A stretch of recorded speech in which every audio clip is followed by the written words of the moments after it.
Once upon a time, there lived a poor cobbler named Marcus, in a small village nestled between two hills.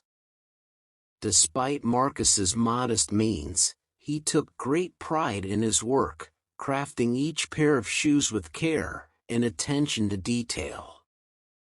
He often worked hard late into the night to support himself and his family. Marcus's shop was a small, cramped space at the edge of the village square. His shop was filled with pieces of leather, scattered buckles, and heaps of dust. But despite all this, the air inside his shop smelled of rich lemon polish and freshly cut velvet. Every morning, Marcus would wake up early to take care of his children before going to his shop. His wife, Anna, died a few years ago, and since then, Marcus has single-handedly taken up the responsibility of raising his 3 young children. His eldest son, Leo, was learning the trade from his father, and his daughters, Lily and Rose, helped keep the shop clean and organized. Despite the difficulties he faced, Marcus never complained. He believed his labor was a calling, and he found joy in the simple act of making things with his hands. He often used to say that, even if he had 1,000 lives, he would still like to be a cobbler. One snowy evening, as the sun sets over the hills, a figure appears in front of Marcus' shop. The stranger was hidden in the shadows, but Marcus recognized the hat and coat he was wearing. This was Lord Edgar, the richest man in the town, who lived in a grand mansion on the opposite side of the village. Lord Edgar pushed open the door of Marcus's shop and went inside. Marcus's children wondered why such a rich man had come to their old and shabby shop. But Lord Edgar smiled kindly and introduced himself. He explains that he recently lost a pair of his favorite shoes during a hunting trip and hopes that Marcus will be able to identify the make of the shoes and repair them. Marcus took the shoes, and his eyes lit up with excitement as he inspected the damaged shoes. He examined the worn leather and patchwork stitches, and recalled the countless hours he had spent repairing the shoes of villagers and travelers.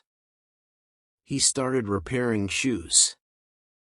He began by using fine thread and delicate stitches to repair torn stitches. Next, he turned his attention to the soles and rubbed them with a soft cloth to remove any dirt or grime. They then applied a thin layer of oil to protect the leather and keep it supple. And when Marcus finally completed the repairs, he stood back to admire his workmanship. The shoes looked almost new again, his tired eyes now shone with freshness and liveliness. It was clear that Marcus had put all his skill and care into every stitch, ensuring that even the smallest details were perfect. His love for his craft was evident in every aspect of the shoes, reminding him why he became a cobbler in the first place.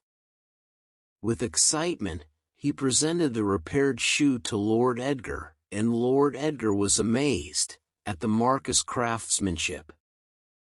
Grateful for the opportunity to serve the great master, Marcus asked permission to invite his family inside to celebrate the successful repair. To their delight, Lord Edgar agrees, and soon, the entire family is gathered around the table, laughing and exchanging stories. Over tea and biscuits, Lord Edgar praised Marcus's exceptional workmanship, praising the quality of his craftsmanship and attention to detail. He announces that he has discovered a hidden talent for repairing rare and exotic shoes, and promises to use his influence to help Marcus expand his business. And later, Lord Edgar's visit proved to be a turning point in Marcus's fortunes. Over the next few weeks, he received requests for his services from nearby villages, and his shop was filled with custom orders. Celebrating with his family and friends, Marcus felt a ray of hope for the future. And he believed that with his hard work and determination, his family would be able to achieve the prosperity they deserve. For the first time in his memory, Marcus closed the door of his shop with a satisfied smile, feeling grateful for the unexpected turn of fate that had come his way.